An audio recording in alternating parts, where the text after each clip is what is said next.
Kicking us off with introductions, our first panelist today is Nancy Jerdee.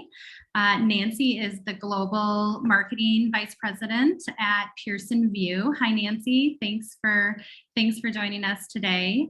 And then next up is Dena Mayne. Dena is the Chief Marketing Officer at Ergotron and is joining us. Hi, Dena. And then our final panelist is Brett Boyum, and Brett is the VP of Marketing at Uponor. So hello, Brett. You've got the Uponor background behind you. Happy to have you guys here today and look forward to your insights. And then finally, Craig Platson, our marketing lead at Antenna, will be facilitating the conversation today and giving us a highlight of the Better Way survey and report that we put together. So with that, I'm going to turn it over to Craig and the panelists and look forward to a great discussion today. A few housekeeping items. You do have a Q&A button at the bottom of your screen. If you would like to submit a question for the panelists, please go ahead and do so, and we will try to get to those towards the end of the webinar today. And we are recording this session. You'll see that up in the upper left-hand corner. So everybody that registered today will get a copy of this recording as well. So again, thanks for joining us. Super excited for the conversation today. And Craig, over to you. Good morning, everybody. Thank you, Jennifer. We'll hop right in to give everyone a little bit of context behind what we're going to be talking about today. About 6 months ago, Antenna published the Better Way report, and that was the end result of survey and qualitative interviews that we did with more than 150 marketing leaders, primarily here in the Twin Cities. And we asked them about their challenges, their hopes, and what they were excited about for the year ahead. And then we synthesized this into the report that you can get at goantenna.com. And I believe it may be thrown in the chat here shortly as well. But most importantly, we outlined 6 trends that we're going to flash up in just a minute. But we also created methods alongside those trends to help marketing leaders find solutions to what might be very challenging problems from a planning perspective. So the 6 trends that are identified in the report range from, they're all very meaty issues for sure, but some of the trends are related to growing the business under limited resources, to experimentation and innovation. A lot of this was underscored by the change in how we need to work due to the pandemic. There's a lot of conversation about talent and staffing, very specifically from a marketing automation perspective and a data collection angle. And then lastly, of course, the ongoing challenge we all have in terms of how do we keep our teams engaged when we are remote. Rather than go through all 6, we're just going to hit 4 in this conversation. And for each of the trends, I'll just do a quick setup, and then we'll ask the panelists their perspective in terms of how they're dealing with this as a marketing leader for their organizations. So the first trend is marketing leaders are under tremendous pressure to grow their business with fewer resources under more stress.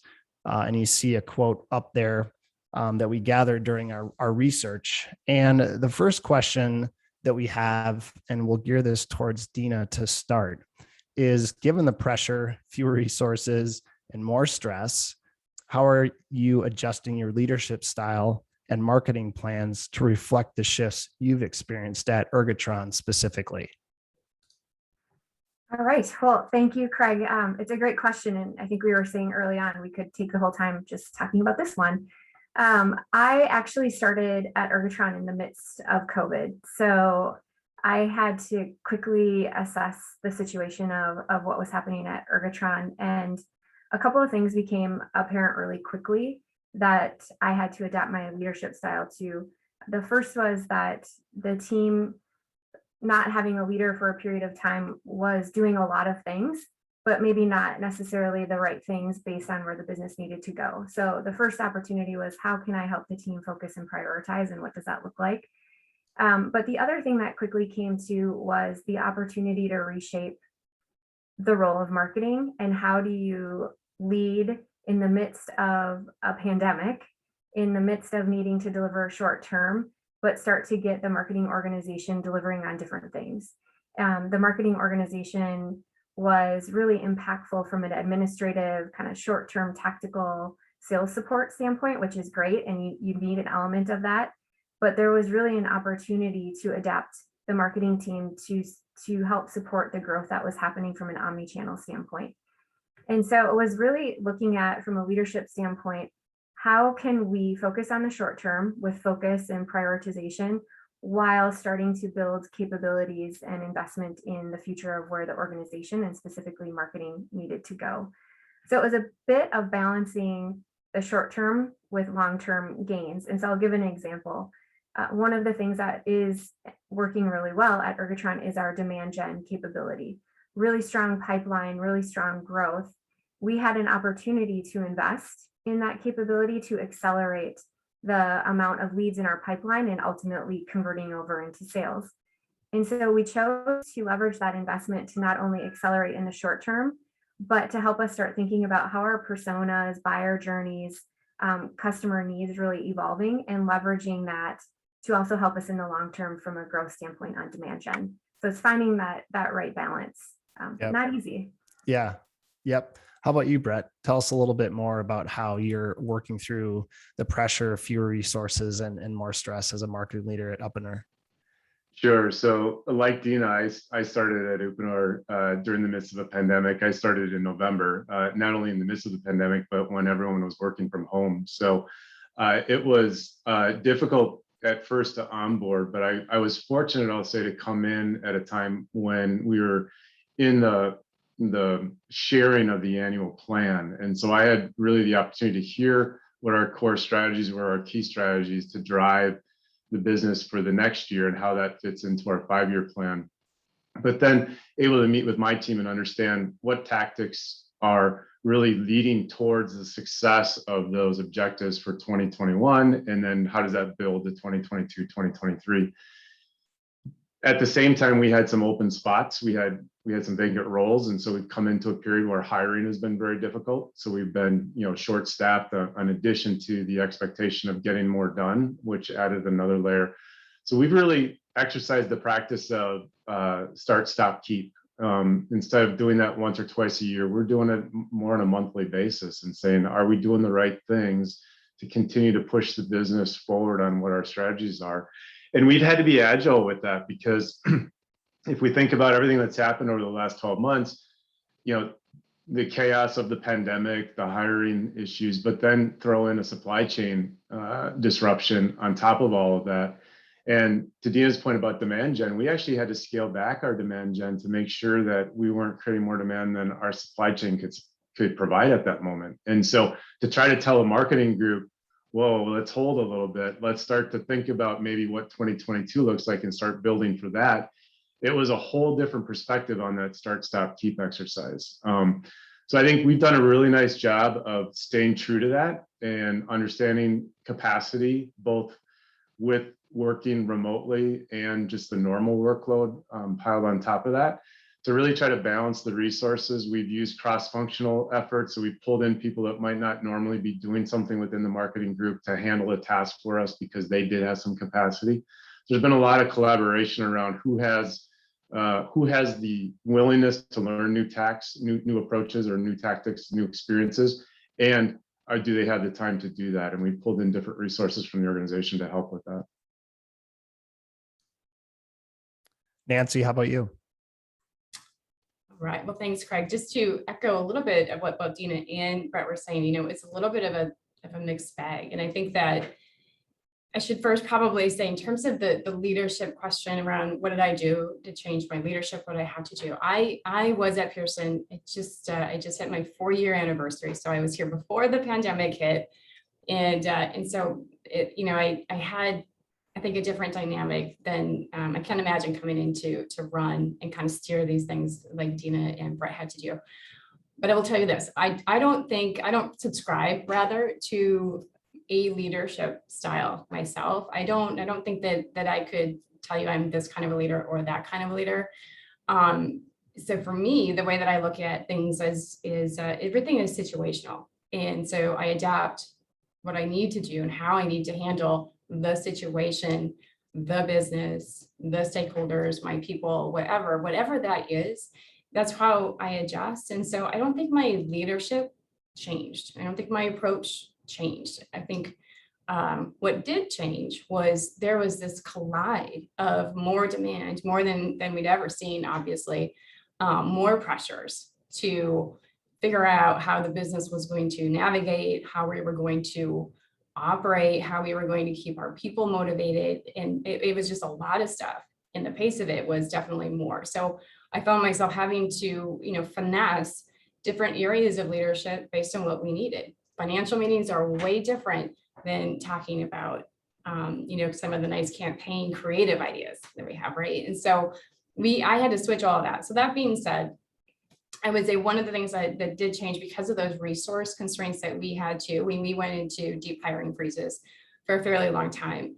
And so one of the things that changed for me personally as a leader was more of a player coach role. I have that, I think, just kind of naturally anyway, but I did see the need for just rolling up sleeves more across all of our functions to help to figure it out and get things going.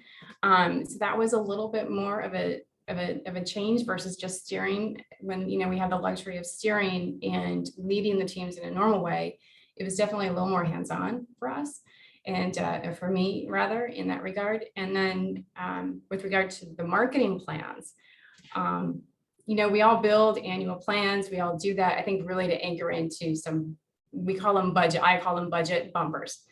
And so one of the things with my team and how we approach that, though, and the plans is we do the plans. And so we have a year view of what we think we want to do. But we've always had this, we have this, what's called the marketing manifesto. And one of the tenets within this manifesto, it's this document, by the way, it's about who we want to be, how we want to work, what are our best practices. One of the tenets is that we don't go into autopilot. We have to keep our eyes wide open.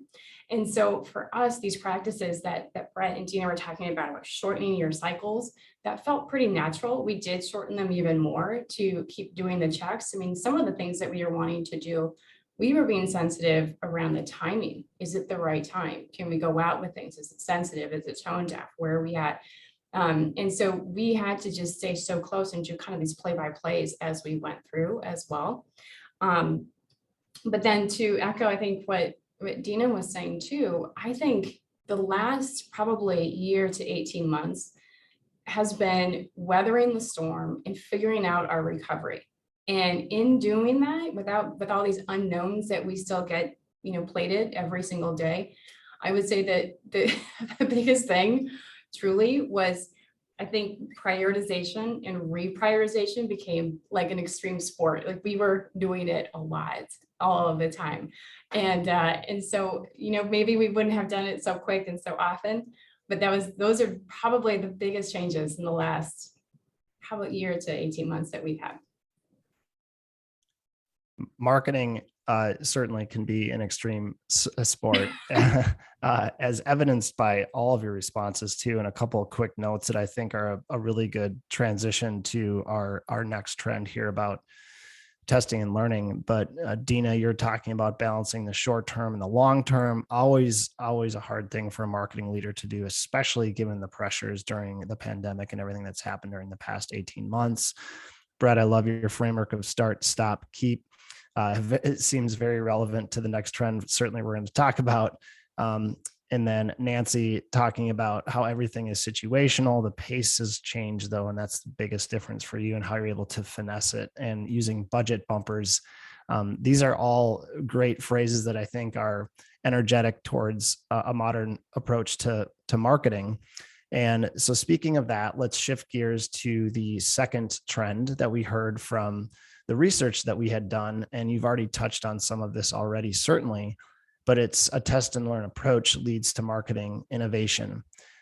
So Brett, let's start with you this time at Uponor. And how does your organization really leverage a test and learn approach as a way to find new marketing opportunities to grow your business? Is it a continuation of the start, stop, keep framework that you use, or how are you approaching marketing innovation from an experimentation perspective? Yeah, I mean, the start, stop, keep is a version of testing and trying testing and moving forward from the learning, but that's really tactical, right? I think for this is the foundation of just strong marketing and strong business, is learning from the customer and testing ideas and starting to execute at a scalable pace to where it's not a big investment in the upfront, right? So you get some early learnings, determine if it's worth continuing forward with a more sophisticated version of what you're testing, or do you stop and walk away from it and say that idea isn't gonna work from a scalable standpoint. This is one of the areas where I hope that as we come through the last 18 months of what we've all been against, that more organizations take this approach, because I think we'll see more businesses be successful if you do take a test, learn, and scale approach. It's the foundation of design thinking, really. And so how we use it here at Uponor is there's a couple different ways, or a couple different aspects to our marketing group. We have the product development group. That's been really hard in the last 18 months because you can't get out to job sites. You can't sit across from the table of the customer and gain their insights. And so we've had to rely on past research that was done and say, is this still that applicable? Does it still feel valid to what's going on in the market today? And maybe leverage that to start testing some things. We had some experimentations already in place. And so we started to say, can we scale these in the environment that we're in with the pandemic and with the supply chain? And what we learned was some of the experiments that we were working on actually had more application now than they did when we first started. And so we've been able to ramp those up at a faster pace than maybe we had thought we would be a year ago. But that's because of the learning aspect of test and learn. You can still learn by, you've already started an experiment. It's simple to call a customer, ask for a video, right there. So what we're finding through this is the agility to find new ways to engage with the customer for the learning aspect of it.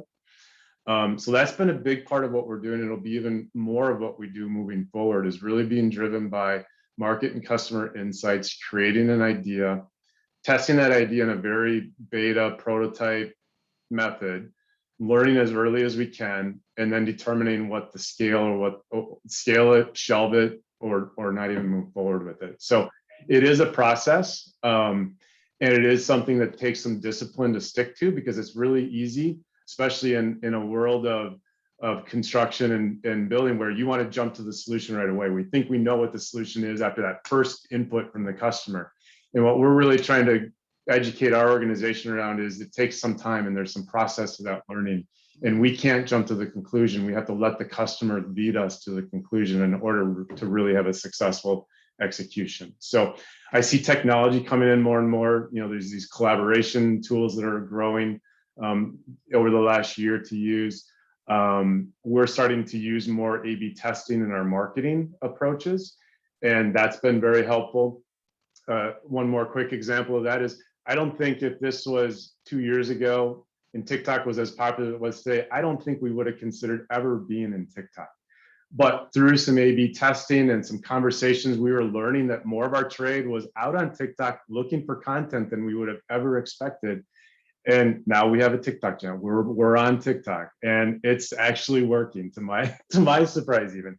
And so I think that's where, as a leader, I try to really model that I don't know until my customer tells me mentality as well. I mean, if I had somebody come to me and said, let's go TikTok, I would have said no, but they brought it forward as a customer. Our customers are out there. They gave examples of what's happening out there.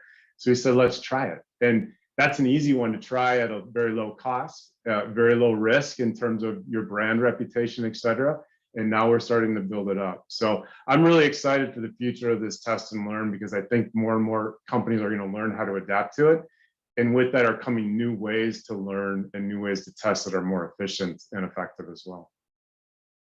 Right. Nancy, why don't you talk a little bit about how Pearson is leveraging a test and learn approach? Yeah. So thanks, Craig. The benefit of going second is you always kind of get to build off who's goes first. So to add to what Brett was saying, in fact, earlier, Brett had said something about agile, and I think as I look around this philosophy of this approach around a test and a learn, there's a lot of parallels around Agile, right? Agile's not new. It's been around a lot. You mostly hear it anchored toward technology and being able to cycle technology and products out fast. I think marketing always, also has this role in the parallels around Agile marketing are very similar to what we're talking about here with a test and learn approach. And, the old traditional way of making sure you have your research done and then your focus group done and you have everything tied up with the bow. By the time you get that out to market, you've lost so much time. You've just lost so much time, and none of us as marketers can really afford to do that. And so for us, the way that we handle our marketing and anything that we're launching is very agile. It's very much a iterative process where we continue to go. And try to go quickly and gain that feedback and gain the insights and apply them as we go, kind of, honing in, because the big reveal, the big launch sometimes is a little underwhelming, and that's a different mindset to get used to.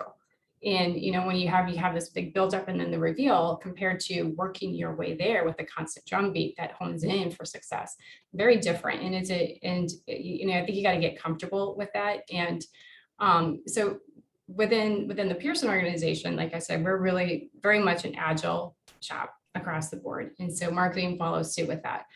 I also have a funny example, like I did with social media. Social media it's here, right? It's one of those tenets of marketing. And I had a team member come up and say, well, I'd like to try doing demand gen with some social. And, it was just a little bit of a twist over to what we do, how we look at it. And, like Brett was like, let's try it. Okay. That seems low risk. That seems fine. Go ahead and try it. And when we are seeing success in this go-to-market approach. And by changing the way that we're tapping into it, I never would have thought it. I never would have, pushed the idea myself, certainly, but it's working. And so, tapping into these ideas as I think it's our job to give our teams a little bit of room to fail, to have that exploration, to do that. I will say though, the only thing that I would add to that point is that for us, I'm really sensitive and making sure that our teams are sensitive that, doing things quicker and just kind of, I don't want people to just throw things up against the wall to see what sticks. I do want them to be calculated. I want them to be thoughtful. I don't want them to be reckless. I mean, we've all seen as leaders, other brands that have had disastrous campaigns or things go out to market. You can't afford that. No brands can afford that. So I still think it needs to go through the engine. And we do that, but we do it quicker and we do it in these smaller intervals. And we have the room to play and to go see what we can find out and learn a little bit. And the last thing I'll say is I don't think a failed attempt is really a failure, because I think minimally you get insights back from something that didn't work, even if it's a new read to what Brett was saying around, is this data, this persona mapping still accurate? Is the behavioral stuff still there? Are we still following the same thing? There are a lot of things that you get directly, but also read between the lines of things that fail. And so I think there's always something to be gained. And our job is to make sure that our teams know that and nurture that and feel good about going out and giving it a try, seeing what they can do. Right. Dena, the advantage to going third is you can build upon what's already been said and also add your flavor of testing and experimentation at Ergotron. Yeah, definitely great points from Brett and Nancy, and fully agree with everything they're saying in Agile and the shift from waterfall to Agile. The only thing that I would add is just how finding the silver lining in the pandemic, and specifically for the business that I'm in, is the acceleration of digital and therefore access to data in ways that we've never had before. And so from my point of view, building on, Brett and Nancy, what we've been able to do is leverage that to help support a shift in a total kind of business model. So our business is experiencing, as I think probably so Nancy and Brett too, a shift from a traditional, more in our B2B space, I can say from Brett, probably you're experiencing some of this as well, shift from a traditional B2B channel driven kind of motion to the onset of digital and the ability to have more of a direct connection and relationship with your customers than you've ever been able to have before, which only enhances your ability to test and learn. And we're doing that in a pretty big way in testing our capabilities from a direct standpoint. So how do we augment our traditional model, creating an omni-channel environment, really speaking to what do our customers want and need, and how can we best serve that? And so the beauty of the test and learn, tapping into data, has allowed us to have those quick turns on wins, A/B testing, leveraging what works in a digital realm, sharing that with our partners to grow our partner sales as well. But perhaps the biggest opportunity there is, how can you leverage the fact that you can test and learn, you have the access to data in ways you've never had before to shift mindsets. And so pulling the organization out of a very product mindset and delivering product content to really focusing on delivering solutions and creating compelling two-way dialogues with customers, which traditionally has been really hard. And now we can do it and prove it out because we have access to data, and we can better understand what our customers actually need, which just helps, again, I think, show the value of marketing and how quickly we can add revenue benefit in ways that we've never been able to do before. Mm-hmm. Yeah, and a constant I'm hearing in each of your responses is customer focused, right? And making sure that decisions are being made, yes, to balance what you're trying to achieve from a business perspective, but making sure that consumer insights and empathy are at the forefront of how you're going to go to market and experiment and learn. Definitely heard that in Brett's response. He even mentioned design thinking specifically, which eventually led him and his organization into TikTok, surprisingly, but in an organized and constructive way. Nancy really emphasizing agile. It is less about the prolonged and really long planning process of research insights tied in a bow and big reveal. I think certainly recent events have encouraged marketers to think differently. And I really appreciate you saying that if a failure happens, it's a great opportunity to learn. And for Dena, really just shifting how you rethink your business model and digital potentially at the forefront, and really using data and insights to inform how your organization moves forward. And I say all of that as a recap because I think it's very much related to the next trend we're going to discuss. Is that all sounds great and it's super insightful. It's also incredibly difficult to execute. So I feel like now it gets into the how, right? Like, how do you actually get this done? Which then leads us into the conversation about people, talent, and staffing. And so the third trend we're going to talk about is connecting the right marketing expertise to the right work at the right time, and how critical that is. And you all have kind of given a sense that this is true already, but a more pointed question about this, and Dena, we'll bring this one to you first, is there are so many different ways to do this, right? You can hire a full-time employee, you can find a contractor, you can scope out a specific project you need help with, you can find an interim leader, you can find an agency, so many options. So how do you approach managing marketing talent, and what have you found to be the most successful way to adapt and grow your team? Great question. And I guess what I'd say is it's a mixed approach, probably no surprise to anyone on this call. For me, the approach has really been taking a step back and saying, okay, where are we going as an organization? What's our vision? And then what is marketing's role in delivering on that? By having clarity there, then I can more clearly articulate what are the capabilities marketing needs to have in order to deliver on that vision. And being that I'm somewhat new into Ergotron, that was an important exercise for me. And then assessing what are the biggest strengths that we already have on our team. How do we want to accelerate and grow those strengths? And then I think Brett had even made a comment earlier, who on the team is really excited and wants to learn new and different things and also has the capacity to do that? And how do you feed and fuel that? And then of course, where do you have gaps? And gaps are okay. We're going to have gaps in our marketing organizations. The world in which marketing can contribute is evolving so quickly. We are, ultimately going to have to bridge gaps that we have on our existing team. And so I think having that matrix really clear in your mind and having that vision of where you're trying to go helps you better understand, how do you augment with external support? Are you looking to bring in a specific capability and you want to have it in-house, so it's a full-time hire? Or are you looking to just accelerate a project and you simply just need to hire a subject matter expert from an external kind of contractor consulting standpoint? And so I have found actually the tool that Antenna provided, I think it's the when I need So that tool was in your report out, is actually a really great tool when we're working on short-term projects. How can I best leverage my internal team? Is there an opportunity, as you know, again, Brett was saying, is there an opportunity to use a project to train and bring new skills to the team?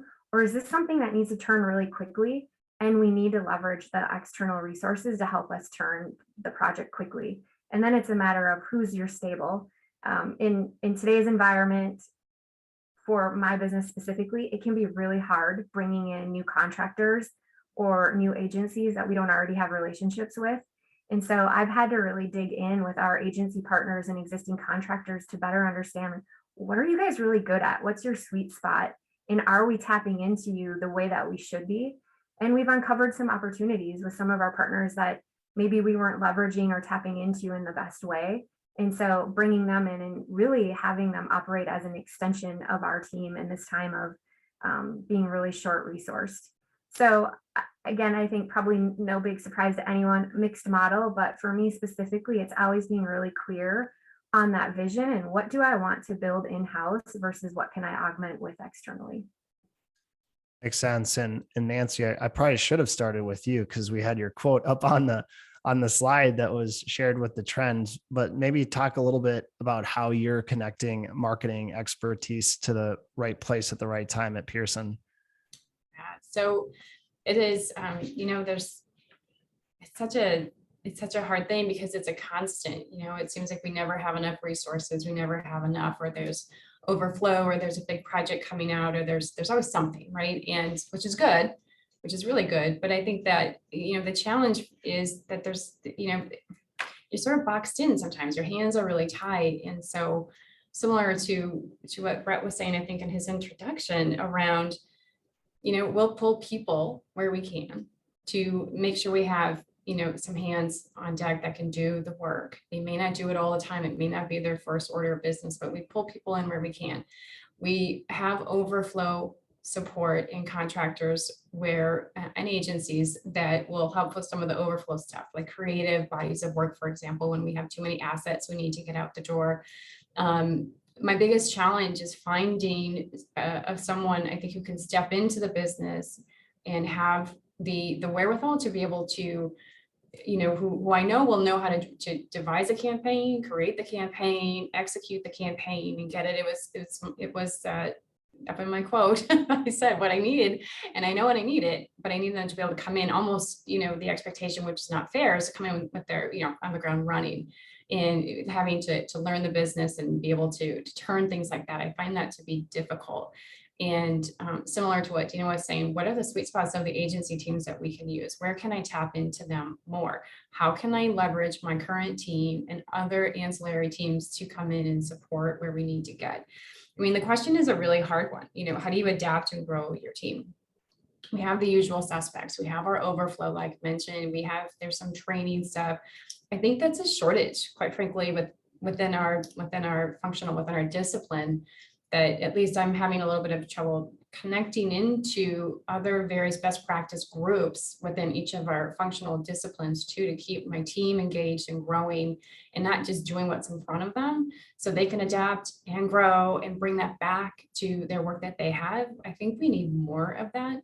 And I think that probably the last point that I would say is that the stretch goals and those overflow things that we have, they still don't seem to be enough. So when we're short, we're really short, and it seems like it's always immediate. It seems like there's a new initiative or a gap to fill or something that's really immediate, which makes this, a really challenging dynamic. That it is what it is. I do the best that I possibly can with engaging the team and providing them resources, and also bringing on resources so we don't burn out, so that we can level the balance of work, things like that. But it is pretty challenging. This is a hard question because there's no simple good answer. I think we all try to do a little bit of everything to see what we can get to work within our environments. Right. Brett, what would you like to add to the very challenging question posed without a super straightforward answer? Very challenging question, but well covered by Nancy and Dena. I'm going to try not to duplicate because I agree with everything that both said. I think maybe I'll double down on one thing that Dena said, which is really having an understanding of your long-term vision of the role and responsibility of your department or your function versus a short-term need is critical. Because it's easy to say, gee, our workload is big, we got to hire someone. Or it's easy to say, let's bring in a contractor for that. But it's more difficult, but more beneficial to say, is this something that I want to root in our organization and develop and grow as a core competency that we need in order to be successful in our business objectives? Or is this a one-off? Or maybe it's going to be once every 2 years we need this type of competency, so it's better served outside and you find someone outside. So I deeply believe in that. Understanding the vision of your organization is critical to answering this question. Doesn't mean that it's still not hard on the day-to-day challenges of what we face.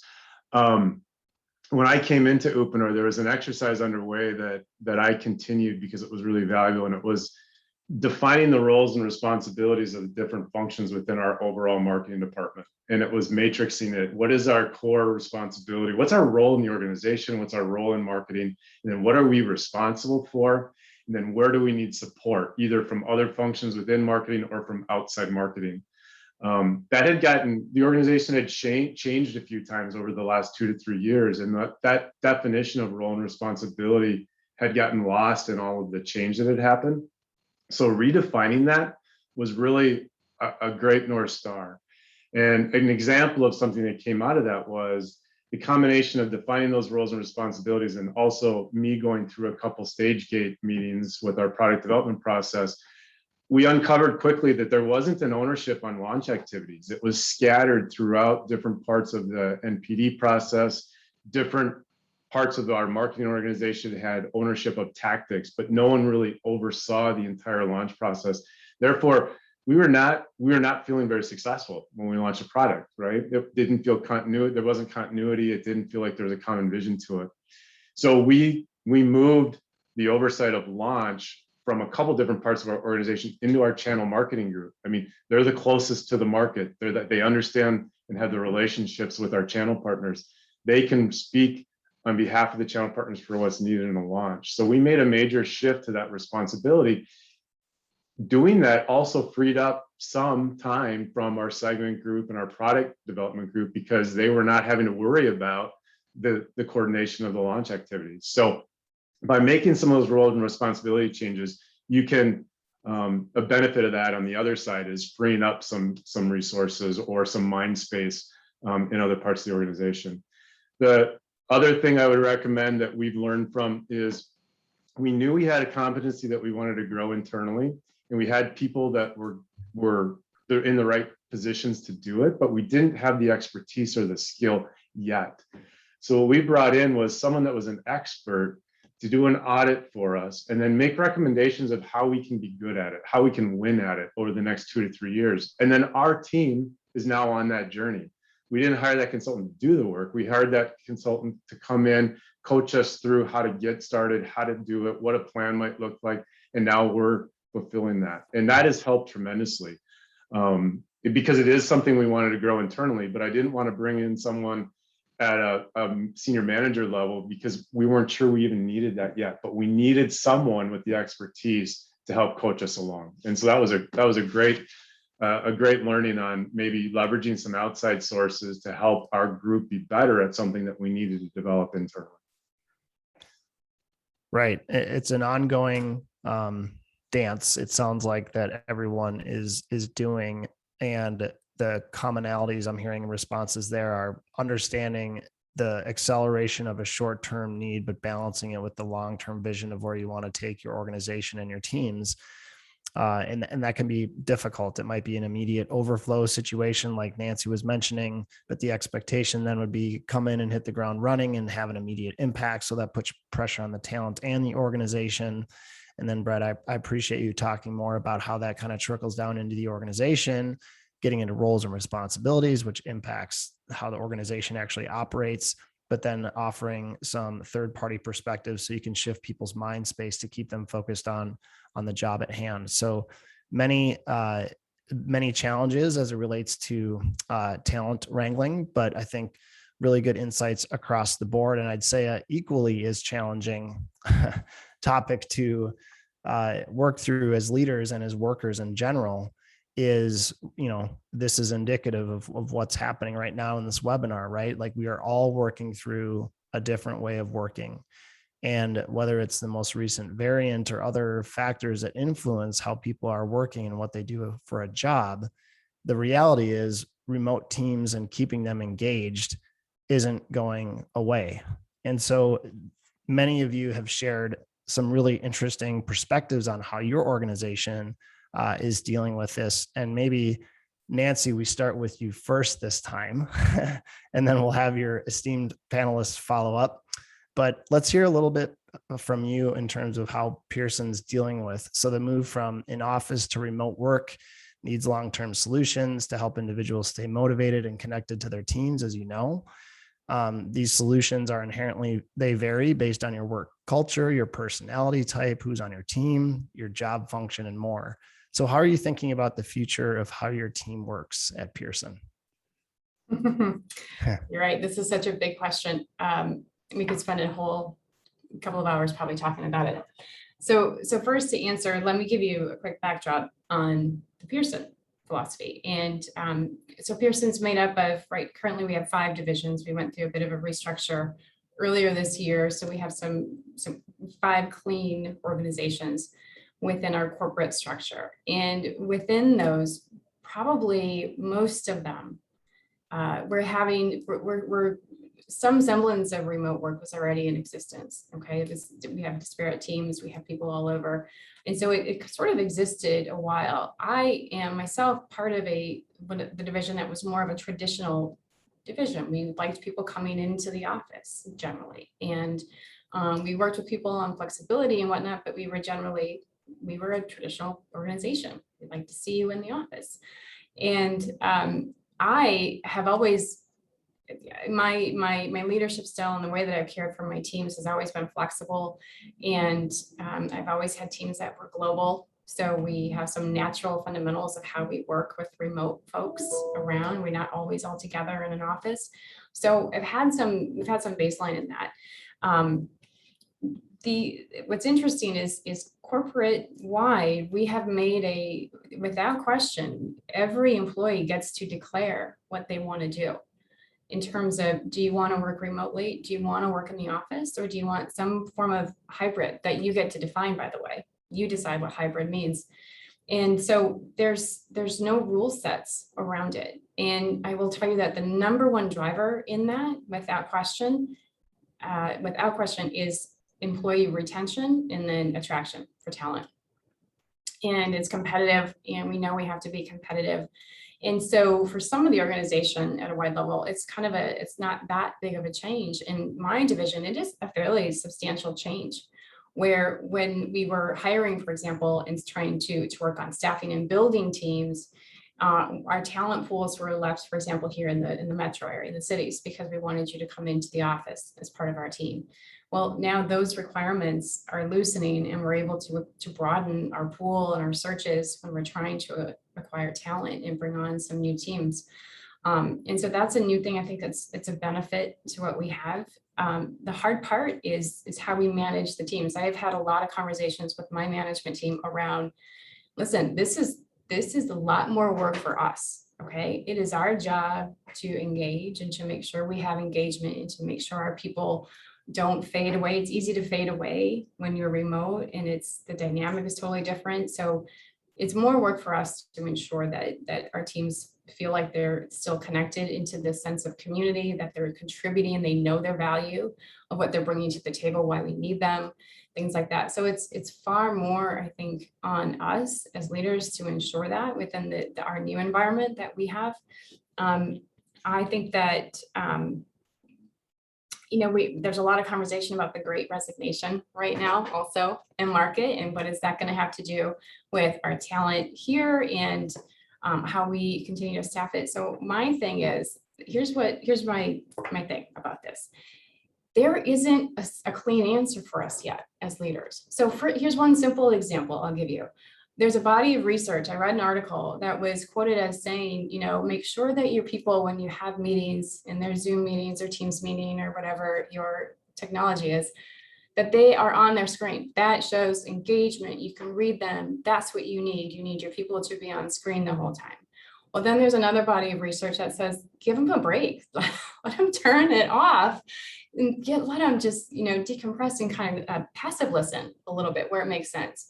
And so like, nobody knows, we don't know. And so my team and what we're trying to do is finesse again and try to figure out what is going to work for most, because we for sure know that in the Pearson environment is going to, we have some huddles still of people because we were more traditional, but that is going to continue to evolve and expand into, everybody being remote basically.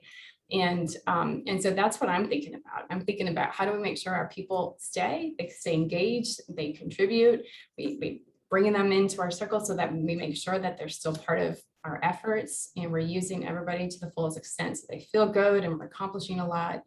And that's what I'm thinking about. And I just don't think that there's clear, definitive answers quite yet on what are the best practices around doing this in this sort of an environment. A little bit of mixed messages out there yet, but yeah, yes, totally understood. And it's how you engage is a very personal thing. So I appreciate you being open to different ways, perhaps even a phone call, right? There are different ways we can be communicating, out for a walk, et cetera. Brett, why don't you talk a little bit about how you're keeping your teams engaged as you head into this kind of hybrid remote situation? Yeah. First of all, I'd say I'm really proud of how Uponor is approaching this and handling it. It goes back to one of the earlier questions around the test and learning. That's really been the story of our journey through this over the last year. I mean, I'm a prime example. I didn't meet my peers. I started in mid-November. I didn't meet my peers until April. I didn't meet most of my team until April and May in person. So it is a challenge, but I think that the approach that Uponor has taken has been to be very transparent through this whole process, holding monthly company meetings and talking around the pandemic itself and what the state of the pandemic is, what CDC is recommending, and then how we are responding to those recommendations in our workplace. And we have formed groups that represent various parts of the organization to bring feedback to the decision making. So it's not being made by a group of 7 or 8 people on a Zoom call that don't really have any idea of what the rest of the organization is feeling or seeing or how they're engaged. So I'm really, really proud of the fact that we brought in a larger group to give us feedback and give us information, and frankly, be safe, a safe zone to share what is happening within the organization and within the interactions between the departments. And so we've used all the buzzwords, right? We've used hybrid, we've used return to office, and it continually evolves. And when we change an approach or when we change how we're calling it, we've explained the why behind it. So we've learned from this. We've watched other companies in Minneapolis or around the country that have been benchmarked on what they're doing. We've learned from that. We've learned from the experiences that we've tested. We created a space in one of our facilities for people to come in for a month and try out hoteling and give us feedback to what that was like. That shaped a new vision of where we're headed. And where we're headed is we're really right now, we're calling it flex first. And it's much of what Nancy said. It's up to the individual and the departments to decide if people are going to come back and what that looks like in terms of frequency or what have you. We're going to, the overwhelming response from the organization is the flexibility is awesome. We miss the in-person collaboration. And so we will be looking at our facility and saying, how do we design a space that's open for collaboration, and that people can come in there and collaborate, but then they can go back to their home office and do their heads down work if they want, or there's a space where if they need to take a Teams call in between collaboration periods, they can do that somewhere where it's not disruptive, and then come back to the collaboration area. So there's a lot of, and I'll say the flex first part of it is the understanding of when you do set up a meeting and you're saying we're setting up a meeting at the office, people have the right, first of all, to say, I don't want to come into the office. I want to do it virtually. And that means that we have to have the technology and the mindset in place of how you design that meeting, that collaboration to not let that person feel like they're left out because they've chosen to not come into the office for that collaborative space. So it's a lot of back and forth. It's a lot of testing. It's a lot of learning, but most of all, I would say it's a lot of listening to our team and hearing what's working and what's not working, and creating that safe zone for that feedback. Right. And allowing yourself to adjust as new things come up, as they will. Right. Right. Dena, how about you? And how is Ergotron, and how are you approaching the balance of remote and hybrid, in person, et cetera? Yeah, well, I'll just build on what's already been said. And I would say from an Ergotron perspective, I don't know that we have the full answer yet. And probably much like both Nancy and Brett, it will continue to evolve. But it starts with everything Brett said, being transparent, test and learn, and then be willing to adapt to what you're learning. And so one of the things I'm really passionate about on this whole topic, and this is a emotional topic, I think, for most everyone, is as executive leaders, we need to really shift our mindset. There is a mindset that has historically worked really well, which is we're the leadership team, we know what's best. And deploying a we know what's best model, one size fits all model, I think for the most part historically. And what I think we've learned and continue to learn in this case is we may not know what's best. We don't live the day-to-day lives of every one of our employees, and every one of us is uniquely different, and our needs are uniquely different. And so I think on this topic, it's really pushing the envelope on how can we as leaders recognize the fact that one size doesn't fit all, and each individual has unique needs, and how do we trust them and empower them to make those choices, especially when it comes to where, how, and when they want to work. And the other thing I'm really passionate about is a lot of organizations, mine included, speaks to we are market driven, we are customer focused, we're passionate about doing what's right for the customer. And for that model to work, you have to be equally employee focused and employee driven. And I don't know that every organization that says this on one hand backs it up on the other. And I would say, again, the pandemic is forcing that conversation and pushing the envelope for organizations to think about what are the individual needs, what are our customer needs. There's different, the way I'm looking at my team is every role is slightly different. And so what is that matrix of the role that someone is in and their connectivity to a customer or the sales team, as well as to their team? And we all know we have different team members who have very individualized work. And so maybe working from home full time, they don't need that collaboration to the same extent as someone else, is what's right for them. And so it's finding that right matrix and listening intently to what is working and being willing to adapt. And I think the most important thing I'll go back to is this idea of one size fits all. It isn't the model that will work anymore. And so, back to Ergotron, I would say we're still navigating our way through it. We've adopted a hybrid model. And as employees and team members start coming back to work, I'm really listening to what is working and what's not working. And being a global organization, and I have team members in APAC and EMEA, one of the most compelling pieces of feedback was from them saying, I have never felt more connected to the team sitting in Minnesota than I have through this pandemic, because we're all on the same playing ground, one-to-one on a Teams environment. And also people aren't having to schedule around commute times and whatnot. And so the adaptability and the willingness to meet with teams in Asia earlier is encouraging a stronger team dynamic with my team. And I don't want that to go away by forcing a team to have to be in the office. So those are just some of the things that we're wrestling with, but I'll go back to my kind of passionate piece, and my plea to everyone here is we don't always know what's right, and everyone is uniquely different. And this is a great time to empower and trust our teams and use that to help inform what the future looks like.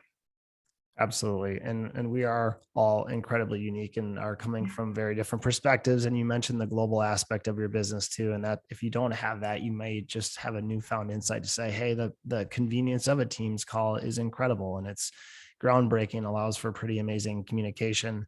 We are about at time, but wanted to sneak in one quick question I think is really great, and I'll put each of you on the spot and then we'll wrap. A question from an attendee: any resources you recommend or advice you wish you had known when you started as a new leader?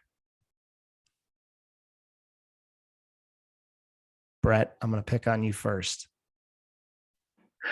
Not fair.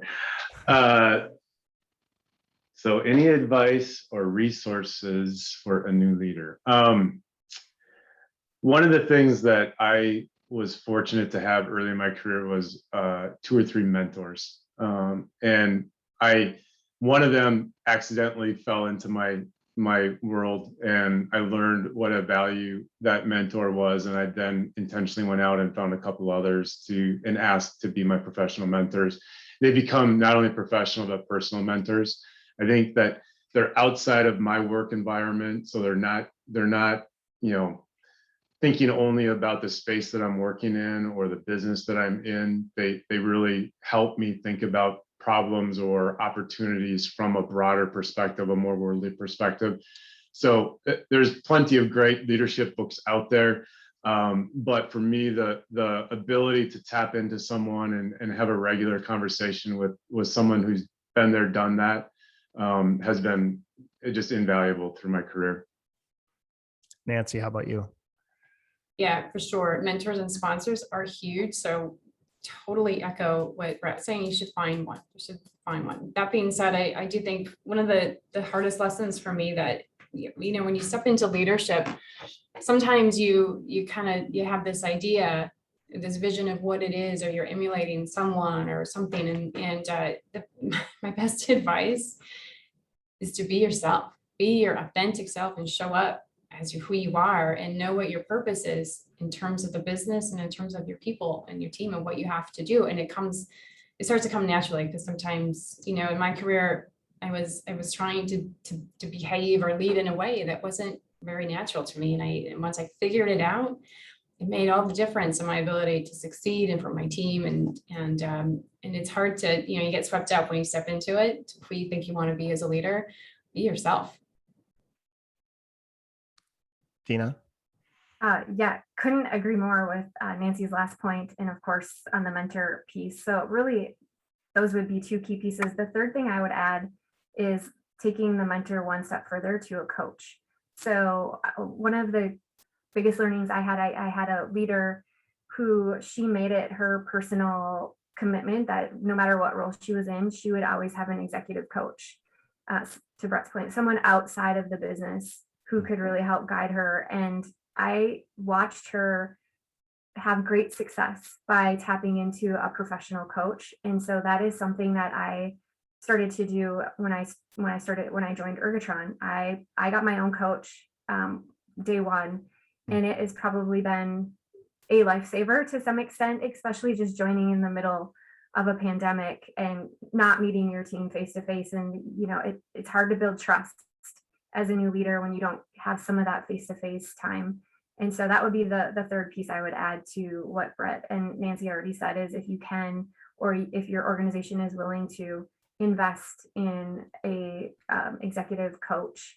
And I know some people view coaches as like, ooh, I have problems, I have developmental areas that I need to focus on. And that's absolutely not the case. It's just someone outside of your business who's really solid in business practices, who can help you navigate the crazy that happens in our corporate worlds, in our corporate environments. So that's what I would add. Love it. Find your true self, your purpose, find mentors, and bring it to the next level, and find coaching, lifelong learning. Thank you so much. We are right at time. Nancy, Brett, Dena, you have been outstanding panelists for our inaugural Better Way webinar. And thank you to all the attendees. As we mentioned, this is recorded and we will be sending it out through social media and other means as a follow-up. Have a wonderful remainder of your day. Thank you, everyone. And thank you, Craig. Thank you. Thank you. Bye.